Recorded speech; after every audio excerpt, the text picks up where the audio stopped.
ओम शांति। मृत्यु के कितने समय के बाद अगला जन्म होता है? ये एक ऐसा टॉपिक है जिसको जानने की हर किसी व्यक्ति को जिज्ञासा रहती है और अधिकतर लोग इसके बारे में जानना चाहते हैं। बहुत लोग कमेंट और कॉल करके भी हमसे पूछते रहते हैं कि मृत्यु के बाद कब होगा जन्म, कैसा होगा, कहाँ होगा उनका जन्म। जैसे परिवार में से कोई लोग चले जाते हैं तो उसके ऊपर भी तमाम लोगों के क्वेश्चन रहते हैं। जैसे अगर कोई जिसकी नॉर्मल डेथ होती है तो वो चले जाते हैं तो उनको तो इतना ज़्यादा नहीं रहता है, लेकिन फिर भी ये तो रहता ही है। मेरे पास 50 कमेंट आए होंगे, 50 क्या सैकड़ों कमेंट कॉल्स आते ही रहते हैं कि कब जन्म होगा। जैसे परिवार से कोई जैसे किसी की नॉर्मल डेथ हुई है तो उनको इतना ज़्यादा नहीं रहता, उनको पता है डेथ हुई है तो जन्म हो जाएगा, लेकिन उसमें भी क्वेश्चन रहता है कि कब होगा, कितने समय बाद होगा और कहाँ होगा। दूसरा जो रहता है सबसे बड़ा सवाल लोगों का, जैसे किसी की अचानक मृत्यु हो जाती है, जैसे डेथ हो जाती किसी की एक्सीडेंट में, किसी ने सुसाइड कर लिया है, फांसी लगा ली है, किसी न किसी प्रकार से अपने शरीर को नष्ट कर लिया है, तो उसको लोग मानते हैं अकाल मृत्यु। और अकाल मृत्यु जिसकी होती है तो उसके लिए लोगों को उनके जो अब वो तो आत्मा जो शरीर छोड़ करके चली गई उसका तो कोई पता नहीं, लेकिन जो परिवार वाले उनके सदस्य होते हैं, उनके परिवार के माता पिता भाई बहन पति पत्नी जो भी हैं, तो उनको बहुत चिंता रहती है कि वो घर से चले गए हैं तो कहाँ गए होंगे, अब उनका अगला जन्म कब होगा, अब आत्मा उनकी कहाँ भटक रही होगी। ऐसे ऐसे लेकर के उनके बहुत सारे सवाल होते हैं। तो आज सभी को आज इसीलिए आपके लिए टॉपिक लिया है जिसमें आपके सभी डाउट्स आज सॉल्व हो जाएंगे, सभी आपके सवालों के आपको जवाब मिल जाएंगे डेथ और मृत्यु से लेकर के कि मृत्यु के बाद आपका जन्म कब होता है, कितने समय के बाद होता है और कहाँ होता है, वो भी आज आपको बताएंगे। तो देखिए, जो हमें इसके बारे में परमपिता परमात्मा ने सीधा स्पष्ट ज्ञान दिया है वो तो आपको बताएंगे ही कि मृत्यु के बाद आत्मा कहाँ जाती और कैसे जन्म लेती है, लेकिन इन बातों पर लोगों को बहुत कम विश्वास होता है। आजकल लोग साइंटिस्ट और प्रैक्टिकल प्रूफ चाहते हैं, उसके लिए ज़्यादा आज लोग विश्वास करते हैं। तो इसके लिए देखिए, बेंगलोर में एक रिसर्च सेंटर है जिन्होंने रिसर्च किया है इस बात का कि मृत्यु के बाद जन्म कब होता है, और उस रिसर्च सेंटर का नाम है spiritual science research foundation SSRF। इसकी भी स्टडीज़ तो उन्होंने इस रिसर्च में भी बताया है कि जो लोग शरीर छोड़ते हैं और शरीर छोड़ने के बाद 35 से 40 सप्ताह के अंदर कि लगभग 9 मंथ के अंदर वो आत्माएं जन्म ले लेती हैं। 35 से 40 सप्ताह के अंदर वो अगला जन्म ले लेती हैं। और इसमें कुछ आत्माएं ऐसी होती हैं कि जिसमें उनका जन्म बहुत जल्दी हो जाता है, यानी कि ऐसा होता है कि अधिकतर देखिए यहाँ से जब शरीर छोड़ करके जाते हैं, ये तो स्वयं परमपिता परमात्मा ने बताया है कि यहाँ किसी की डेथ होती है, मृत्यु होती है, तो मृत्यु होने के बाद वो आत्मा शरीर को त्याग देती है और शरीर को त्यागने के बाद अब उस आत्मा को जन्म लेने के लिए कहाँ जाना है, तो उसका गर्भ पहले से तैयार होता है 2 से 3 महीने का। 2 से 3 महीने का गर्भ तैयार होता है और उस गर्भ के अंदर आत्मा जाकर के उसमें प्रवेश कर जाती है और फिर उसका समय आने पर 9 मंथ पूरे होने पर उनका अगला जन्म हो जाता है। जैसा उसने कर्म किया है उसके अनुसार उस आत्मा को उस गर्भ में प्रवेश करना होता है और फिर उसका जन्म वहाँ पर हो जाता है। देखिए, हर आत्मा के कार्मिक बिल्कुल डिसाइडेड होते हैं, उनकी इच्छाएं जो होती हैं इतनी स्ट्रॉन्ग होती हैं, इतनी पावरफुल होती हैं कि मुझे आते ही मेरी ये डिज़ायर है, मैं यहाँ पर अधूरी छोड़ करके जा रही हूँ और वहाँ पर मेरा अगला जन्म होगा। तो पहले ही उनकी मेंटली के हिसाब से, उनके कर्मों के हिसाब से जैसा उनका कर्म होता है और उनके कर्म के अनुसार ही उनका अगला जो गर्भ होता है वो तैयार हो चुका होता है, वो गर्भ तैयार हो चुका होता है। अब आपको लगेगा कि बड़ा अजीब सा लगता है, ये तो आपको सुनने में बड़ा अजीब लग सकता है, लेकिन ये कुदरत के नियम होते हैं, ये कोई मजाक वाली बात नहीं है। कुदरत ने ऐसे ऐसे, नेचर ने ऐसे ऐसे सिस्टम बना रखे हैं, उनको पता है कि किस तरह के लोग होते हैं। कुछ लोगों को तो मन से पहले ही इंटेंशन ऐसी डाली जाती है कि मैं आऊँगा, मृत्यु के बाद मैं जाऊँगा, वहाँ आऊँगा, वहाँ जन्म लूँगा। ऐसे भी कई लोगों को माने पूर्व जन्म की कुछ याददाश्तें माने याद रहती हैं। इस रिसर्च की जो आपको बात कर रहे हैं वो बात और एक और आपको बता दूँ, मैडम ब्लेवेट्स्की के नाम अगर आपने सुना हो, अगर आपने नहीं सुना है तो आपको बता देते हैं। लेडर बीटर दोनों ने एक मैडम ब्लेवेट्स्की का नाम और लेड बीटर, इन दोनों ने एक सोसाइटी को एक सेटअप किया है। इन दोनों ने मिलकर के एक जो रिसर्च की है उसके हिसाब से जिस रिसर्च का टॉपिक ये है कि लगभग सभी की जिन आत्माओं ने शरीर छोड़ा है और उन आत्माओं की मृत्यु के बाद उनको नॉर्मल गर्भ मिल जाता है, तुरंत बाद गर्भ मिल जाता है।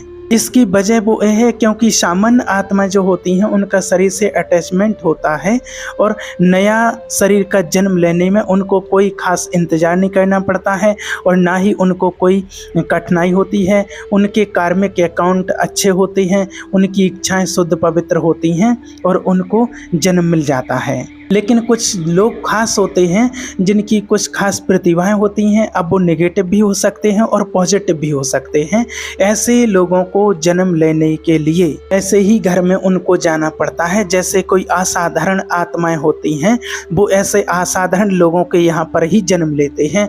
आप सोचिए अगर कोई जीवन में पिछले जीवन में कोई महाठग, महाचोर, महादुष्ट, महापापकर्म करने वाला है या फिर महासंत है, महान साधु आत्मा है, कोई ऐसा व्यक्ति जो आज इस जीवन में असाधारण है, असाधारण कार्य किए हैं, तो इस व्यक्ति को जन्म लेने के लिए वैसी ही माँ का गर्भ चाहिए, वैसी ही माँ का गर्भ चाहिए, क्योंकि तभी तो उनकी फ्रीक्वेंसी मैच करेगी ना। आप सोचिए सोल को क्या चाहिए होता है, अपने टाइप की फ्रीक्वेंसी वाले लोग, जहाँ पर उसके जैसा माहौल हो सके, जहाँ पर वो अपने आगे की यात्रा वैसे ही कर सके जहाँ पर वो यहाँ से फिनिश करके जा रही है। तो ये PLR रिसर्च में भी पाया गया है, डॉक्टरों ने भी बताया है, जो आपको रिसर्च की बात कर रहे हैं, कि या तो जो बहुत खूंखार लोग होते हैं, बहुत खूंखार अपराधी थे, या फिर कोई बहुत प्रतिभाशाली, प्रभावशाली, विशेष प्रतिभाशाली होते हैं। अब ऐसे लोगों को जन्म लेने के लिए, चाहे वो पापी हो या बहुत पुण्य करने वाली आत्मा हो, है तो दोनों वो असाधारण। अब ऐसे लोगों को जन्म लेने के लिए उनको वैसे ही घर में जाना पड़ता है, उनको फिर वैसे ही घर में वहाँ पर जन्म लेने के लिए उनको जाना पड़ता है। अब उदाहरण के लिए जैसे आप ऐसे समझ सकते हैं, जैसे भगवान श्री राम जी थे तो वो क्या किसी साधारण स्त्री के गर्भ से जन्म ले सकते थे? संभव नहीं। उनके लिए उनको विशेष ऐसा गर्भ चाहिए जहां वो महान शक्ति को अपने अंदर स्थापित करने के लिए वो महान तप किया हुआ होना चाहिए। आपने सुना होगा कि माता कौशल्या ने पिछले जीवन में कितना लंबा तप किया था। इसी तरह से माता देवकी, माता यशोदा ने भी पिछले जीवन में बहुत तप किया था। ये स्वयं बात होती है। महात्मा बुद्ध हुए हैं, महावीर स्वामी हुए हैं, महापुरुषों से लेकर, और जो रावण, कंस, अंगुलीमाल, औरंगजेब, अंगुलीमाल, इनके बारे में भी ऐसा कहा गया है। ऐसे भी कोई साधारण प्रवृत्ति वाले लोग नहीं थे। ऐसे जो महान हस्ती वाले पॉजिटिव होते हैं वो भी और नेगेटिव होते हैं वो भी। इन्हें अपने अपने क्षेत्र में ऐसे लोगों को जन्म देने के लिए उन माताओं ने या तो तप किया है या फिर कोई ऐसे बुरे कर्म किए थे जो उनके यहाँ पर ऐसी संतान, जो बुरे कर्म करते हैं तो उनके यहाँ पर ऐसी संतान पैदा होती है, और जो पुण्य कर्म करते हैं तो उनके यहाँ पर ऐसी पुण्य आत्माएं, देवात्माएं जन्म लेती हैं। तो कहने का सीधा सा भाव है कि जो आत्माएं जैसे यहाँ से कर्म कर करके जाती हैं उनको वैसे ही घर में उनको जन्म मिलता है। इसलिए कहा जाता है कि जैसा यहाँ पर कर्म करेंगे वैसा ही उसको अगला जन्म मिलेगा। सबको अपने अपने कर्म के अनुसार ही उनको जन्म मिलता है। आप यहाँ से अच्छा कर्म करके जा रहे हैं, अच्छे संस्कार लेकर के जाते हैं, जैसे संस्कार आत्मा यहाँ से लेकर के जाती है वैसे ही संस्कार वाले माता पिता के यहाँ उस आत्मा का अगला जन्म होता है, बेटा या बेटी के रूप में। जैसे संस्कार धारण किए होंगे, पुण्य कर्म करके जाएंगे तो पुण्यात्माओं के घर जा कर के जन्म लेंगे, पाप कर्म करके जाएंगे तो पाप आत्माओं के जा कर के यहाँ पर जन्म लेंगे। आत्मा यहाँ से शरीर छोड़ती है और उसका गर्भ तैयार होता है और उस गर्भ में जा कर के प्रवेश कर जाती है और फिर उसका अगला जन्म होता है। तो ये तो है वास्तविकता। अब जब ये बात यहाँ पर लोग सुनते हैं तो बहुत लोगों के मन में इस सवाल आता है, बहुत लोगों ने पूछा भी है कि जो अकाल मृत्यु जिनकी हुई है, अभी उम्र ही पूरी नहीं हुई थी, अकाल मृत्यु उनकी हुई है, तो वो आत्मा, कई लोग ऐसा कहते रहते हैं, उनको ऐसे डराते रहते हैं कि वो पिशाच बन गई होगी आत्मा, पता नहीं कहाँ किस योनि में भटक रही होगी, उनको कब तक अगला जन्म मिलेगा, कितने समय के बाद उसको कौन कौन सी योनियों में जाना पड़ेगा, तब उस आत्मा को फिर अगला जन्म मिलेगा। या फिर कोई ऐसे भी कहते हैं कि कोई यहाँ से पाप कर्म करके जाते हैं तो उनको बहुत सारी सजाएं दी जाती हैं। बहुत लोग कहते रहते हैं कि गरुड़ पुराण में लिखा हुआ है, ऐसा बताते हैं। फिर क्या ये गरुड़ पुराण झूठा है? ऐसा क्यों लिखा गया है? तो देखिए, सबसे पहली बात आपको बताएं कि जो अकाल मृत्यु वाली बात होती है तो अकाल मृत्यु कभी किसी की होती नहीं है। अकाल मृत्यु कभी नहीं होती है। जब जिस आत्मा का समय पूरा हो जाता है तभी उस आत्मा का यहाँ से शरीर छूटता है, चाहे उसके शरीर की आयु कितनी भी हो, क्योंकि इस शरीर की आयु है, आत्मा की कोई उम्र नहीं होती है, आत्मा की कोई एज नहीं होती है। आत्मा अजर और अमर अविनाशी होती है। आत्मा एक शरीर छोड़ करके दूसरा शरीर धारण करती है। आपके यहाँ बेटा या बेटी बन करके वो आत्मा आई है, उसके साथ आपका ऋण था, आपका हिसाब किताब था, वो हिसाब किताब चुकाने के लिए, ऋण चुकाने के लिए, कर्ज लेने के लिए वो आत्मा आई है। आपके साथ वो ऋण हिसाब किताब पूरा होता है और आत्मा अपना कर्ज पूरा उतार करके और वापस चली जाती है।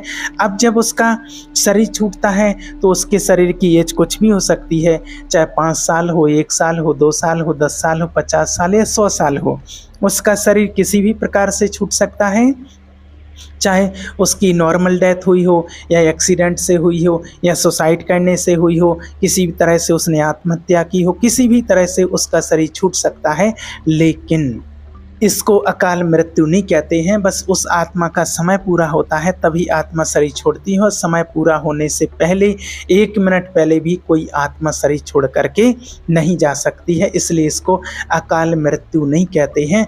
और ना ही आत्मा कहीं पिशाच बनती है, ना ही कहीं भटकती है, ना ही किसी दूसरी योनियों में भटकती है कि जो अलग अलग योनियों में जा कर के उसको जन्म लेना पड़े। ऐसा नहीं होता है। अगर ऐसा होता तो आज दुनिया में देखिए, कोई भी आज तक ये कहते हुए जन्म नहीं लिया है कि मैं पिछले जन्म में शेर था, डॉगी था, कुत्ता था, बिल्ली था, गधा था, कुछ ऐसा नहीं। अगर कोई बताते हैं तो पिछले जन्म की अपनी याददाश्त में बताते कि मैं फलानी जगह पर था। और अगर ऐसा होता तो इंसान आज यहाँ पर कम हो जाते, इतने जीव जंतु जानवर जो बहुत ज़्यादा बढ़ जाते हैं। ऐसा नहीं होता है। हर मनुष्य आत्मा को मनुष्य का ही उसको जन्म मिलता है। और दूसरी बात, गरुड़ पुराण में जो सजाएं लिखी गई हैं कि ऐसी ऐसी सजाएं मिलती हैं, कई लोग कहते हैं कि फिर क्या गरुड़ पुराण झूठ है? तो देखिए, गरुड़ पुराण भी झूठ नहीं है। गरुड़ पुराण में लिखा हुआ है कि ऐसी ऐसी यातनाएं दी जाती हैं, गरम तेल में डाला जाता है, गरम लोहे के सरिये पर लिटाया जाता है और गरम जंजीरों से बांधा जाता है, पिटाई होती, ऐसा ऐसा दिखाते हैं। अब आप खुद सोचिए कि जब यहाँ से किसी की मृत्यु होती है, डेथ होती है, तो उसका शरीर जो 5 तत्वों से बना वो यहीं पर छूट जाता है और आत्मा अकेली जाती है। अब आत्मा तो अति सूक्ष्म होती है, अब उसका शरीर तो है नहीं। जब आत्मा का शरीर ही नहीं तो आत्मा दुख और सुख की फीलिंग कैसे कर सकेगी? आत्मा को दुख और सुख कैसे पता चलेगा? जब आत्मा शरीर में होती है तब उसको दुख और सुख की फीलिंग होती है। अब आत्मा तो जरा सी छोटी सी अति सूक्ष्म है, उसको कैसे गर्म तेल में डाला जा सकता, कैसे उसको गर्म सरिये पर लटाया जा सकता, कैसे उसको गर्म जंजीरों से मार दी जा सकती है, मारा जा सकता, कैसे किया जा सकता, कैसे उसको यातनाएं दी जा सकती हैं? तो ये सारी जो चीज़ें लिखी हुई हैं ये इसलिए लिखा गया है, गरुड़ पुराण में झूठा नहीं लिखा है कि अगर आप ऐसे गलत कर्म करते हैं तो आपको ऐसी-ऐसी सज़ाएँ भोगनी पड़ेंगी। इसलिए कि व्यक्ति ऐसे गलत कर्म करने से बचा रहे और कोई भी गलत पाप कर्म ना करे, इसलिए ही वो सारी सज़ाएँ, यातनाएँ दिखा दी हैं कि हमें कोई गलत कर्म नहीं करना चाहिए। लेकिन बशर्ते इंसान फिर भी नहीं मानते हैं और ऐसे गलत पाप कर्म करते रहते हैं, वो सब कुछ देखने के बावजूद भी व्यक्ति नहीं मानता है। तो इसलिए कहने का भाव कि कोई भी ऐसा पाप कर्म नहीं करना है, नहीं उसकी सज़ा हमें इंसान बन कर के ही भोगनी पड़ती है। आज जो कोई बच्चे अंधे हुए हैं, उनका गर्भ में ही ट्रीटमेंट चालू हो गया है और कोई चल नहीं पा रहे हैं, कोई कितनी शारीरिक पीड़ा है, जन्म से ही कई सारे रोग दो पीड़ा पैदा होते ही, इस जन्म लेते ही ये सारी पीड़ाएँ मिलने लगती हैं, तो यही वो सज़ाएँ हैं। बाकी और कोई कहीं पर सज़ाएँ नहीं होती हैं, यहाँ पर ही हमें सारी सज़ाएँ भोगनी पड़ती हैं। और इसीलिए कहते हैं कि कर्म अच्छे करो, नहीं तो फिर आपको ऐसे ही घर में जन्म मिलेगा। बाकी और किसी योनि में सज़ा भोगने के लिए नहीं जाना पड़ता। अगर किसी और योनि में सज़ा भोगने के लिए जाना पड़ता तो फिर यहाँ का इंसान सुखी होता, क्योंकि इतनी सारी सज़ाएँ भोग कर कुत्ता, बिल्ली, शेर, गधा, घोड़ा बन कर के आए हैं। इतनी सारी सज़ाएँ जब उस आत्मा ने भोग ली हैं अलग-अलग योनियों में, फिर यहाँ का इंसान तो बहुत सुखी होना चाहिए था। लेकिन आज हम सभी देख रहे हैं यहाँ का कोई भी इंसान, कोई भी आत्मा सुखी नहीं है, किसी न किसी प्रकार का रोग-दोग लगा ही हुआ है। इसलिए वो अपने कर्मों का ही फल भोगते हैं। इसलिए कर्म अच्छे करो, भगवान को याद करो, अपने कर्मों को सुधारो, तो आपका जन्म अच्छी जगह होगा। पूर्व जन्म में आपने अच्छे कर्म किए, इसलिए यहाँ पर हमें अच्छे घर में जन्म मिला, और अभी अच्छे कर्म करेंगे तो आगे का जन्म हमारा बहुत ही अच्छा होगा। इसलिए भगवान को याद करें और कोई भी ऐसा पाप कर्म ना करें, तो हमारा जन्म अच्छे से होगा और अच्छे परिवार में ही होगा। ओम शांति।